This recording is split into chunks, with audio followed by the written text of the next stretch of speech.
दोस्तों, एक लड़का होता है जो कि सऊदी अरब में कमाने जाता है। कमाने जाता है तो वहाँ एक सेठ के यहाँ काम करने लगता है। और जो सेठ होते हैं उनका उम्र लगभग 50 वर्ष होता है। और जो सेठ की पत्नी होती है उसकी उम्र 25 वर्ष होती है। दोस्तों, वो लड़का लगभग 1 साल से वहाँ पर था, जाता है और प्रतिदिन सेठ को गाड़ी से उसके ऑफिस तक छोड़ता है। और जो घर का छोटा मोटा काम होता है सब्जी वगैरह लाने के लिए, वो ला करके मालकिन को देता है। दोस्तों, एक दिन की बात है कि जो सेठ होता है वो कहीं रिश्तेदार के यहाँ चला जाता है। और जाने के बाद जो लड़का होता है उसको जो सेठ की पत्नी होती है वो शाम को खाने पर बुलाती है।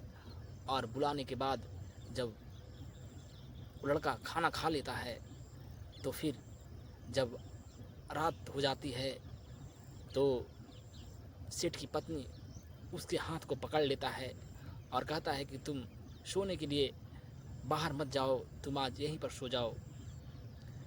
दोस्तों, वो लड़का जो होता है मालकिन को मना कर देता है कि नहीं, हम यहाँ नहीं सोएंगे।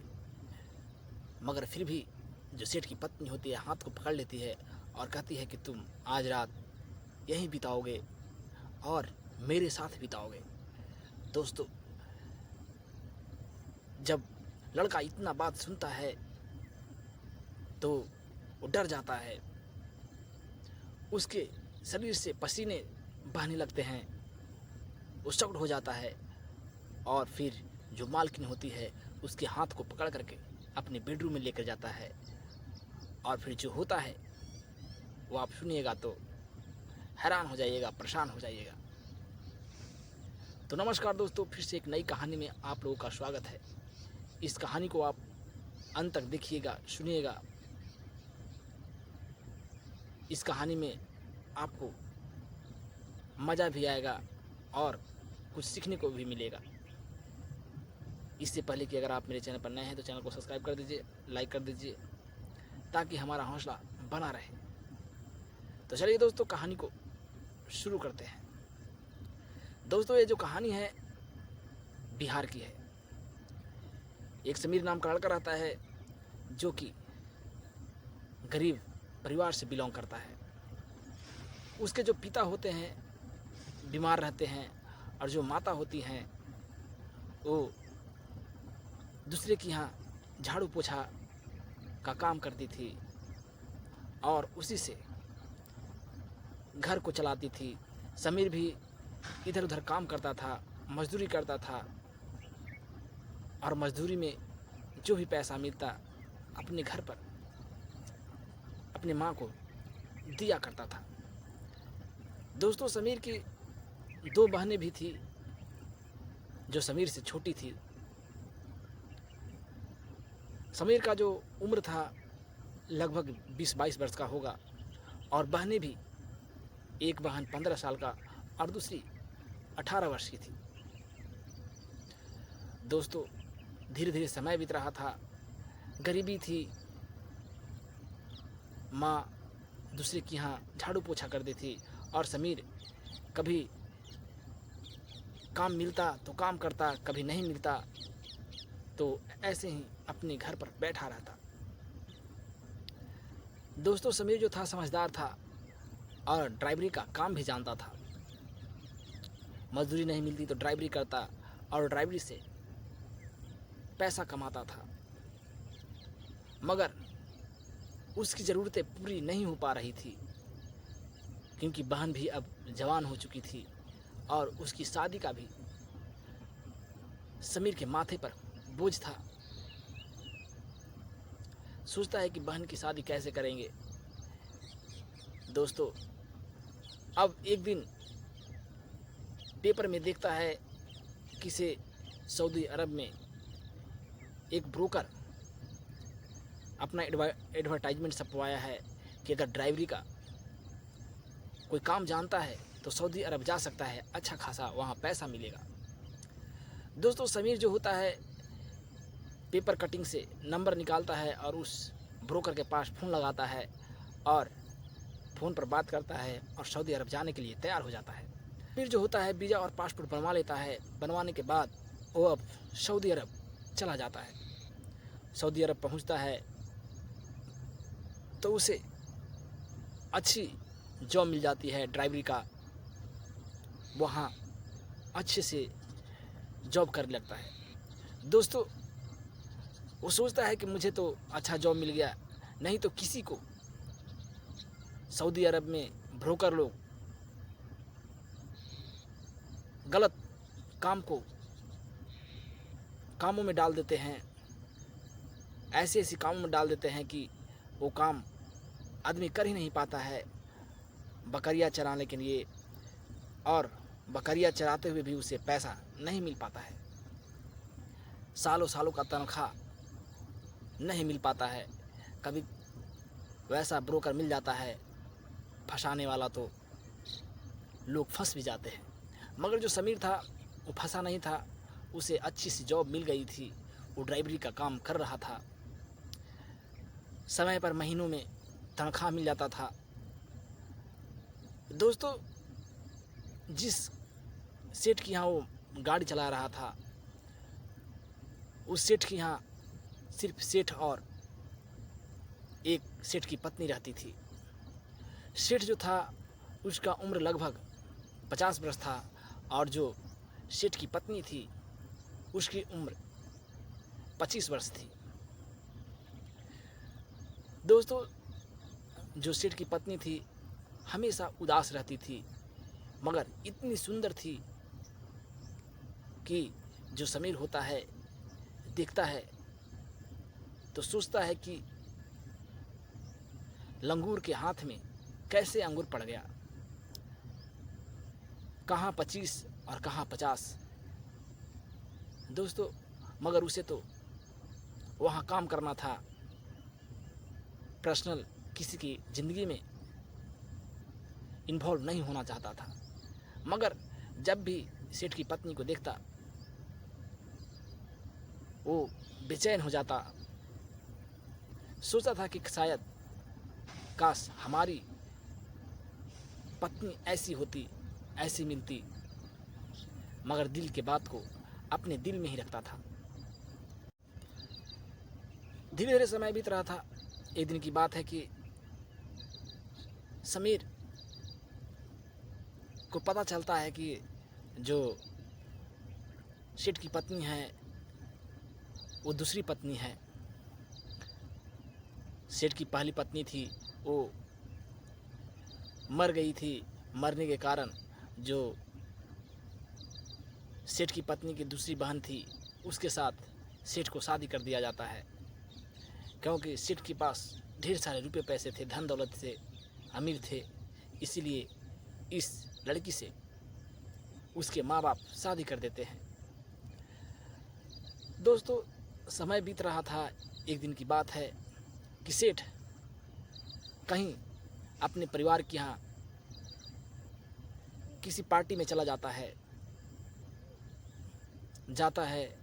तो जो सेठ की पत्नी होती है अकेली वहाँ पर रहती है, और जो समीर होता है वो भी उसी की सुविधा, जैसे कोई भी सामान घर का लाना हो लाया करता था, और फिर जो उसे क्वार्टर मिला था वो अपने क्वार्टर में जा कर के हमेशा पड़ा रहता था, आराम करता था।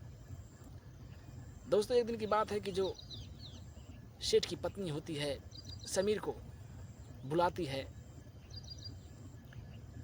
और छोटे छोटे कामों के लिए कहती है कि थोड़ा सा कुछ मार्केट से सामान ले लाओ। कोई भी पाउडर क्रीम लाने के लिए रहता समीर को कहती थी। धीरे धीरे अब जो सेठ की पत्नी थी वो समीर से ज़्यादा लगाव करने लगी थी। हमेशा कुछ भी छोटे मोटे बातों में उसे बुलाया करती थी। समीर भी समझदार था, वो समझ रहा था कि मालकिन हमें ज़्यादा लगाव कर रही है, आखिर बात क्या है। कुछ तो बात जरूर है। एक दिन की बात होता है, फिर सेठ 15 दिन के लिए कहीं चला जाता है। जाने के बाद जो सेठ की पत्नी होती है, खूबसूरत होती है, जवान होती है, फिर समीर को फ़ोन करती है कि समीर, तुम आज शाम अपने घर पर खाना मत बनाना, मेरे घर पर आना और शाम का भोजन मेरे यहाँ करना। दोस्तों, जो समीर होता है शाम का भोजन अपने क्वार्टर में नहीं बनाता है और शाम में अपने मालकिन के यहाँ चला जाता है। जो मालकिन थी वो पूरा सज धज करके खाना अच्छी तरह से परोस करके टेबल पर रखती है और फिर खुद भी बैठ जाती है और कहती है कि समीर, अब खाना खाओ। और जो मालकिन होती है वो भी खाना खाती है साथ में।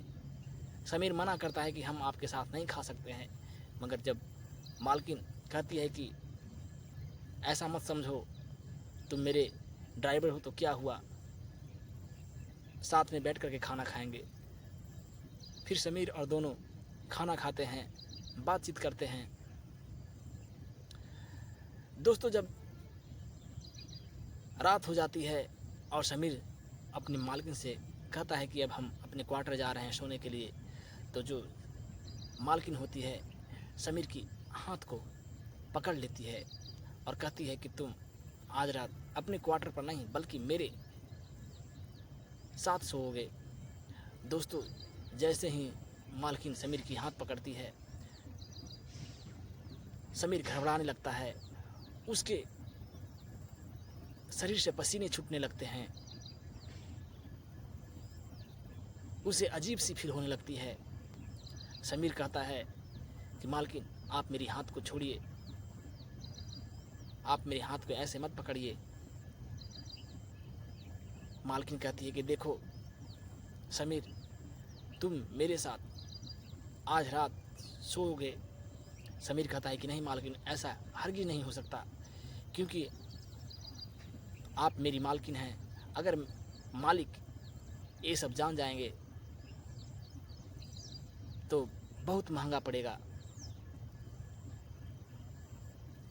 जो मालकिन होती है डिमांड करने लगती है कि तुम्हें मालिक से ज़्यादा पैसा देंगे। समीर कहता है कि नहीं, हमें कुछ भी नहीं चाहिए, हम यहाँ कमाने के लिए आए हैं, हमें ढेर सारी समस्या है, हमारे घर पर बहुत पैसों की ज़रूरत है, अगर मालिक जान जाएंगे तो हमें नौकरी से निकाल देंगे। मेरी जवान बहनें हैं, मेरे बीमार पिता हैं, मेरी बहुत तरह की समस्याएं हैं और मैं इस समस्या में नहीं पड़ना चाहता। दोस्तों, जो मालकिन होती है कहती है कि देखो समीर, तुम्हारी हर समस्या को हम समाधान कर देंगे। तुम्हें पैसा चाहिए तो हम मालिक से दोगुना पैसा देंगे, मगर तुम मेरे साथ आज रात बिताओगे। समीर कहता है कि नहीं, मालिक जान जाएंगे तो हमें जिंदा नहीं छोड़ेंगे। फिर मालकिन जो होती है कहती है कि देखो समीर, हम तुम्हें चाहेंगे तो हम भी फंसा देंगे, झूठ का आरोप लगा देंगे कि तुम मेरे साथ छेड़खानी किए हो, तुम मुझे अकेले में जानकर मेरे साथ गलत हरकतों किए हो। दोस्तों, जो अब समीर होता है कहीं का ना रहता है। फिर मालकिन कहती है कि देखो, हम तुम्हारे साथ ज़बरदस्ती नहीं करना चाहते, तुम मेरे साथ खुशीपूर्वक मुझे अपनी हवस को मिटाने दो और तुम्हें जो पैसे चाहिए तुम पैसे लो। दोस्तों, जो समीर होता है सूझने पर मजबूर हो जाता है और अंततः मालकिन जो कहती है उसी पर राजी हो जाता है। फिर मालकिन उसे अपने बेडरूम में ले जाती है और ले जाने के बाद समीर के साथ अपनी जिस्म को लुटाती है और अपनी हवस को मिटने के बाद वो इतनी खुश होती है कि जब सुबह होता है तो पूरा सज धज करके खुशीपूर्वक अपने काम को करती है और पहले से उसके चेहरे पर और ज़्यादा निखार था। वो अब खुश रहती है, उदास भी नहीं रहती है। दोस्तों, फिर जो ये सिलसिला था जारी रहता है। फिर जो मालकिन होती है समीर को कहती है कि देखो समीर, मैं अपने शरीर से मजबूर हूँ, क्योंकि मैं जवान हूँ और मेरे पति जो हैं वो बुज़ुर्ग हैं। मेरे माँ बाप ने ये भी नहीं देखा कि मेरी बेटी अभी जवान है और जो पति है वो 50 वर्ष का है। आगे चलकर क्या होगा, मेरे माँ बाप ने इसे अमीर जानकर इसके साथ शादी कर दिए, मगर पैसों से हर चीज़ें पूरी नहीं होती। दोस्तों, अब जो समीर और मालकिन थी, दोनों का अब प्रतिदिन का ये सिलसिला जारी था। दोनों बातचीत करते और जब भी सेठ नहीं रहता, दोनों शारीरिक संबंध बनाते। अब जो सेठ था वो अपनी पत्नी को देखता है कि ये अब बहुत ही खुशी रह रही है, तो वो समझ जाता है कि आखिर कोई बात ज़रूर है। दोस्तों, पति कितना भी क्यों ना मर्द हो, मगर वो अपनी पत्नी को गैर मर्दों के साथ नहीं देखना चाहता है। यही हाल अब उस सेठ का हो गया था। वो सेठ अब समझने लगता है कि हमारी पत्नी और समीर के बीच कुछ चल रहा है। फिर जो एक दिन सेठ समीर को बुलाता है और कहता है कि देखो समीर, हम तुम्हें अपने यहाँ नौकरी से निकालते हैं। हमारे घर में कोई स्थिति अब अच्छा नहीं चल रहा है। लग रहा है तुम्हारे और हमारे पत्नी के बीच कुछ चल रहा है। इसी कारण से हम ये नहीं चाहते कि तुम और कुछ आगे तुम्हारे और मेरी पत्नी के बीच बढ़े, इसीलिए मैं तुम्हें नौकरी से निकालता हूँ। समीर कहता है, हाथ जोड़ने लगता है, कहता है कि साहब ऐसा कुछ भी बात नहीं है साहब। मगर जो सेठ होता है कहता है कि देखो, तुम्हें हम कुछ भी नहीं कह रहे हैं। तुम मेरे यहाँ अब नौकरी नहीं कर सकते, और जो डॉक्यूमेंट होता है सारा सेठ समीर को दे देता है। दोस्तों, समीर अब अपने इंडिया आ जाता है और फिर अपने दोस्तों को सारा बात बताता है कि ऐसी ऐसी घटना घटी थी मेरे साथ, और फिर वो अपने घर पर रहने लगता है। दोस्तों, घर का जो स्थिति था वो तो अच्छा हो गया था। अपनी बहनों को भी वो शादी कर चुका था, क्योंकि उधर मालिक भी अच्छा खासा पैसा दे रहा था और मालकिन भी अच्छी खासी पैसे दे रही थी। दोस्तों, लगभग ये सिलसिला जो था 3 साल तक चलता है, और चलने के बाद इधर समीर का आर्थिक स्थिति अच्छी हो जाती है, और फिर जो उसका मालिक होता है अपने यहाँ से नौकरी से निकाल देता है। इसी कारण वो अपने घर इंडिया वापस आ जाता है। तो दोस्तों, इस कहानी के बारे में आपकी क्या राय है, आप कमेंट बॉक्स में ज़रूर बताइएगा। फिर मिलेंगे अगली कहानी में, तब तक के लिए जय हिंद।